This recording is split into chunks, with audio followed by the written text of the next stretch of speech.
word is the lamp unto my feet and the light unto my path. So good morning po sa lahat and God bless. Amen. Good morning sa lahat. Ang Word of God for today is found in Mark chapter 1, verse 8. I indeed baptize you with water, but he will baptize you with the Holy Spirit. So in this verse, this is declared by John the Baptist, the forerunner of our Lord Jesus Christ. At isinigaw ito ni Juan Bautismo sa mga tao na nagpapabautismo sa kanya sa tubig.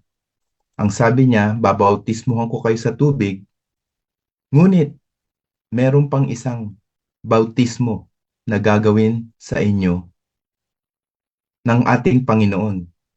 Sabi niya, but he's talking about Jesus, he will baptize you with the Holy Spirit.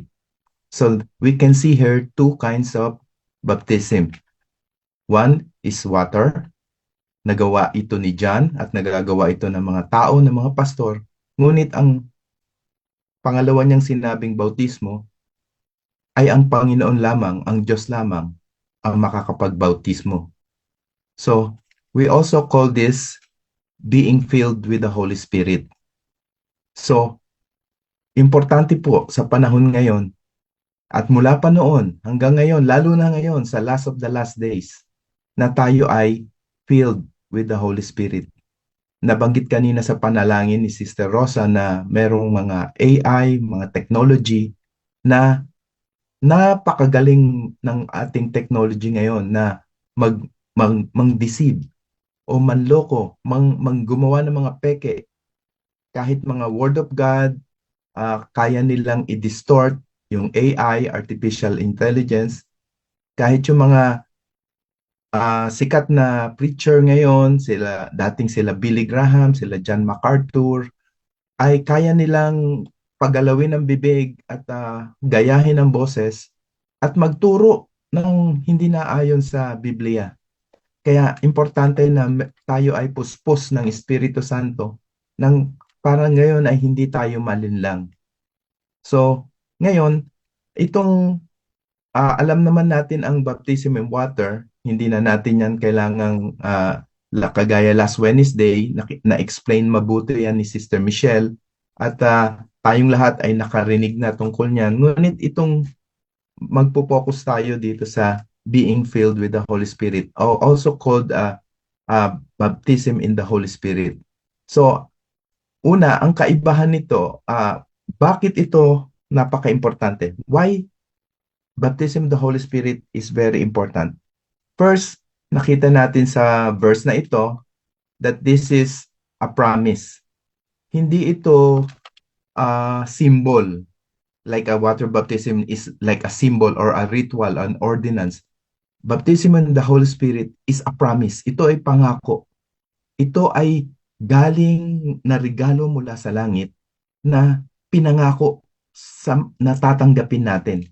Aside from being a promise, kaya ito importante, ito rin ay inuutos.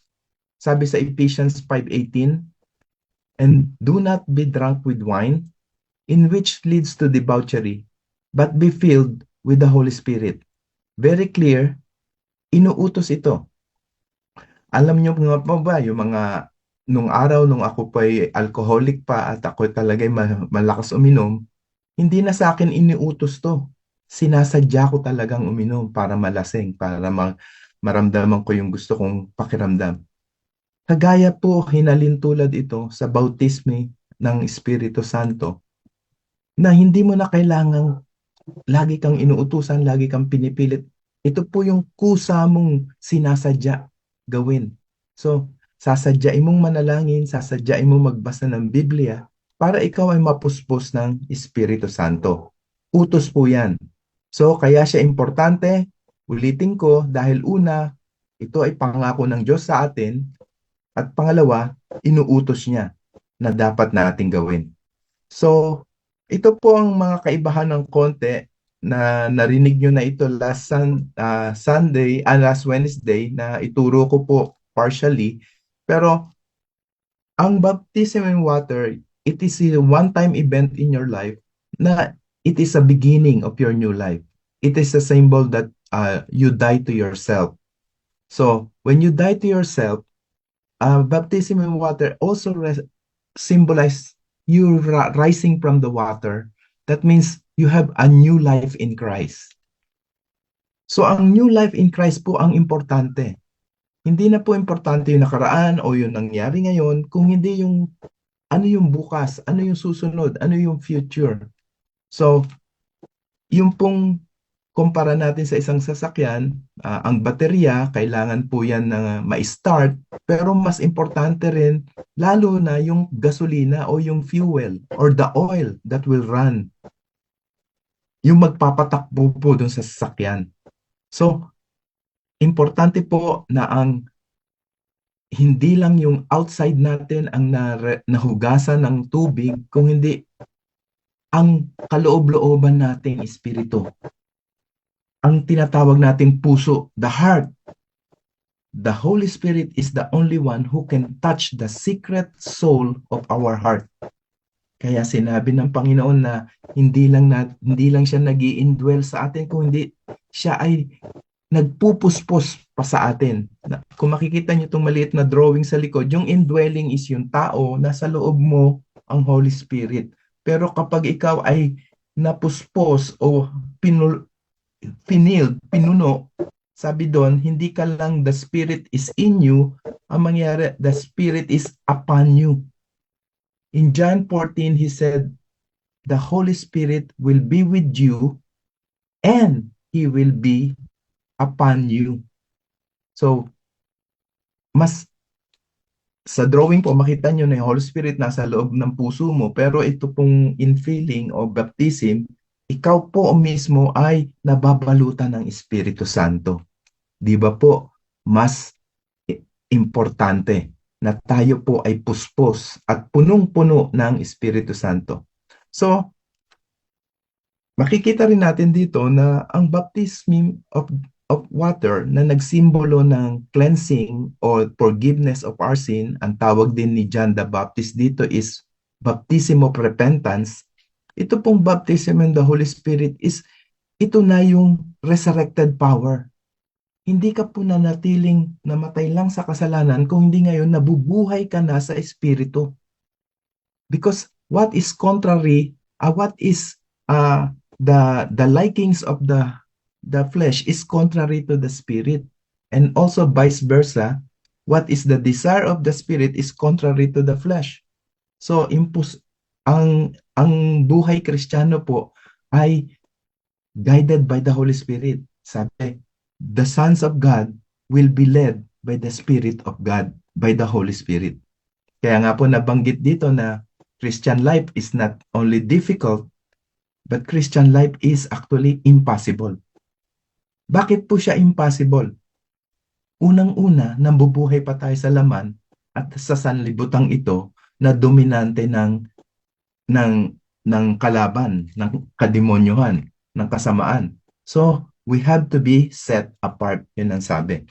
So, once we are puspos o baptized with the Holy Spirit, ang sabi dito, we can be able to live a holy life in this unholy world. And then, sabi rin dito, we can walk in darkness while carrying the light of God, the light of Jesus. We can also endure.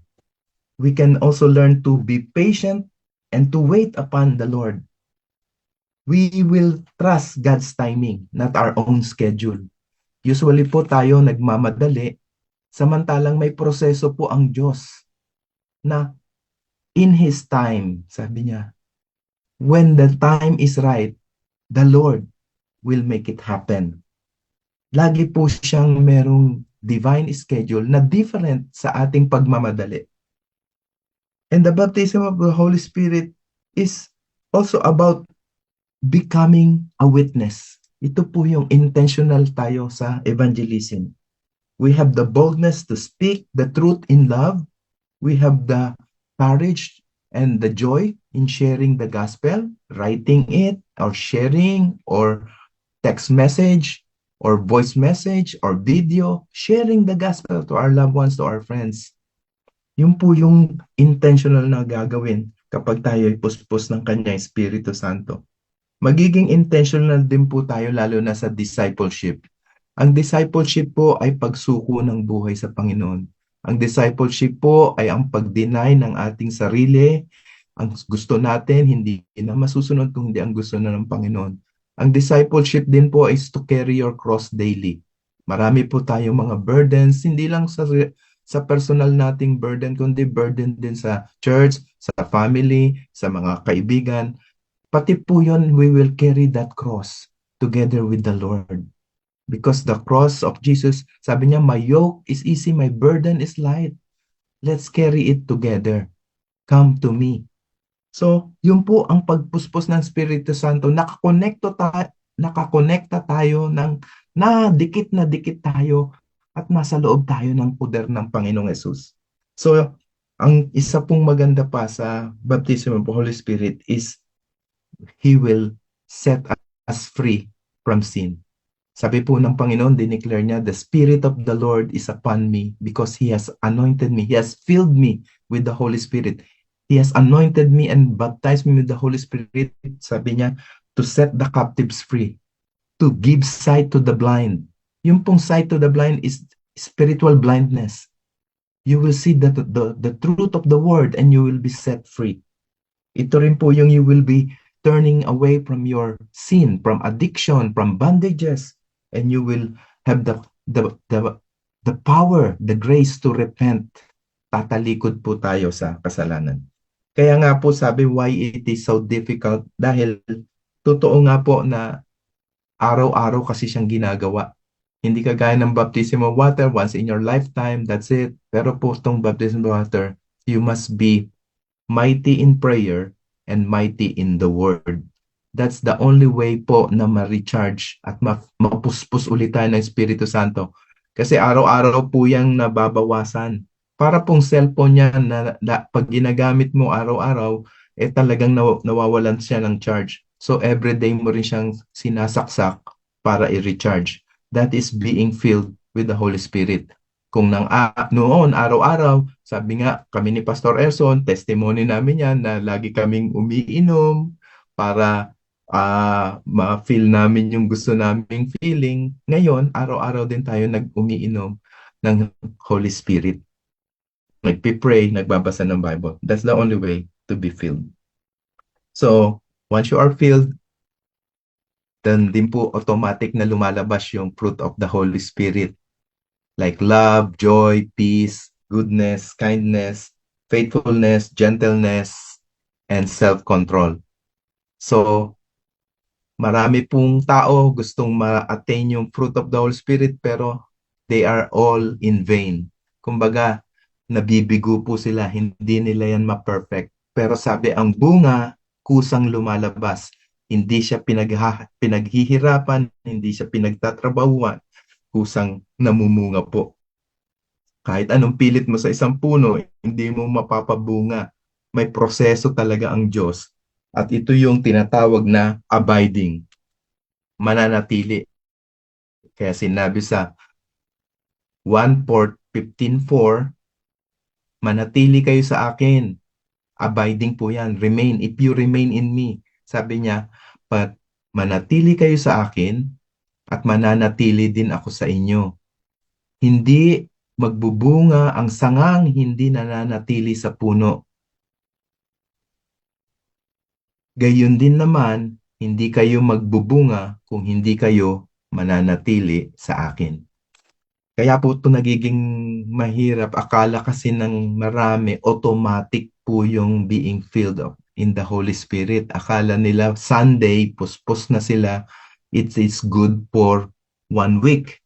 Sa Sunday na lang uli. Actually, yung soaking natin once a month. Sabi ko, actually, ito po yung corporate infilling in the Holy Spirit natin as a church, as a community. Pero dapat po individually, nananatili tayo araw-araw. Nagpapatuloy po tayo araw-araw. Amen? Amen. So, ito na lang po, how can we accomplish this? If this is important, the Holy Spirit baptism or infilling of the Holy Spirit, if it is important, how can we accomplish or how can we receive it? So, actually, the Bible said that when Jesus was baptized, automatically not automatic pala, because Jesus desired it, pray about it. So sabi dito in Mark 1:10, just as Jesus was coming out of the water, he saw heaven being torn open and the Spirit descending on him like a dove.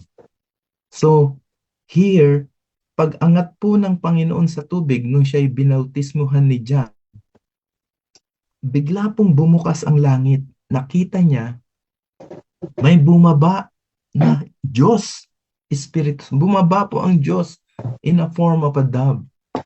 Hindi po siya kalapate, para kagaya. Yun ang illustration. At yung sabi, He descended upon, pinuspos po, binalutan ang ating Panginoong Hesus. Kaya po, ang Panginoong Hesus na po yan. At mismo po ang Diyos Espiritu Santo ang bumalot sa Kanya. At nakita po natin, pagkabalot at pagkapuspos, doon na po nag-umpisa ang kanyang ministeryo. Dinala na siya sa wilderness para matesting. Kaya po, nandun din po yung pananagumpay niya. Dahil puspos siya ng Espiritu Santo, siya ay nananalangin at siya ay nagbabasa ng Biblia araw-araw. So, yun po yun. At ngayon lang, kailangan din po nating gusto natin siyang ma-receive, pero sometimes we feel, Lord, hindi yata ako karapat-dapat. Lord, marami po akong kahinaan, marami po akong hindi pa naisusuko sa inyo. Kapatid, ito ang magandang balita. Kaya nga ito pangako . Ito ay para hindi doon sa mga super mature o super elite, spiritually powerful. Sila, hindi para to sa mga pastor lang o sa mga missionary. Ito ay para sa atin, sa ating mga desperately inaamin na tayo'y mahina. Sa ating ina-accept natin na hindi natin maintindihan ang Word of God, hindi natin siya masunod, nahihirapan tayo mag-pray, nag-i-struggle pa rin tayo sa flesh. Ito po ang binigyan ng pangako. Kaya po kung ang feeling mo ay you are not worthy, you feel so weak, you feel so poor about this, kaya sabi nga, blessed are the poor in spirit, for theirs the kingdom of heaven. Yun po ang mga pinupuspos. Kaya po ang attitude lang, ang sabi po dito ni John sa word niya, let me give you the word of God. Ang Panginoong Hesus po, nung sinabi niya, kailangan tayo maging uhaw. Maging uhaw po tayo sa Espiritu, kasi nung sinabi, if you want this baptism, sabi sa John 7, if anyone thirsts, let him come to me and drink, and out of his heart will flow rivers of living water. Kaya nga po ito sabi na hindi ito nabibigay ng kahit sinong tao, kahit sinong pastor, dahil ito po ay kaloob ng Diyos mismo. So, tayo po ay lalapit hindi sa kahit kaninong tao para magpabautismo sa Espiritu Santo. Yes, minsan nagpapalay hands tayo, pero it helps, but actually the one who will really baptize is the Lord Jesus, and Jesus is the only one who can see the heart.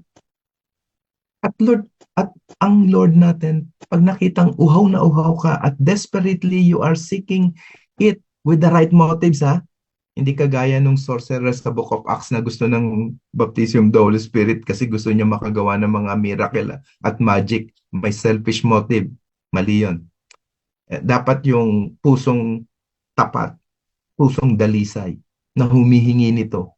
At sabi niya, if you come to me and have a drink, out of your heart will flow rivers of living water.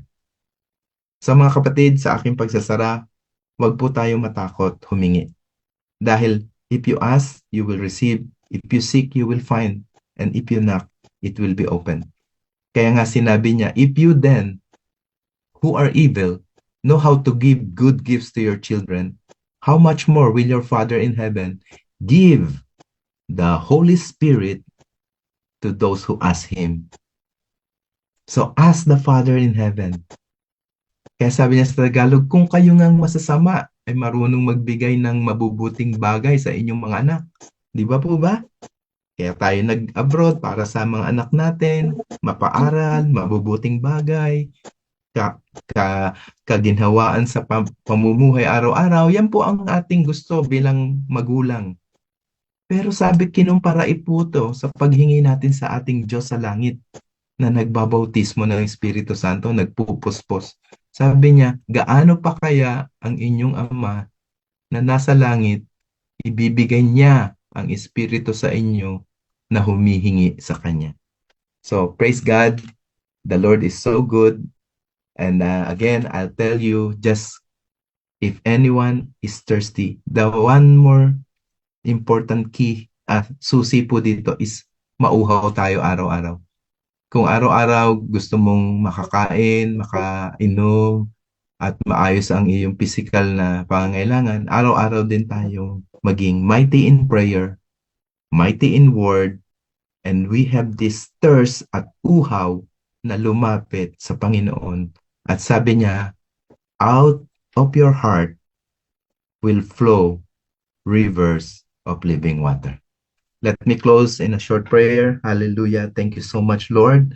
Right now, all of us here are thirsty for your Holy Spirit. Oh God, the Holy Spirit, the Father in heaven, and our Lord Jesus Christ, fill us right now with your Holy Spirit. We wake up 5:30 this morning and seeking first your kingdom and your righteousness. And Lord, as we go out to this world, Lord, we pray that you will fill us with the Holy Spirit. Make it a habit for us every day to be filled, to be thirsty for you, to be mighty in our prayer, mighty in our word. All this we pray in Jesus' name. Amen. Shalom. Amen and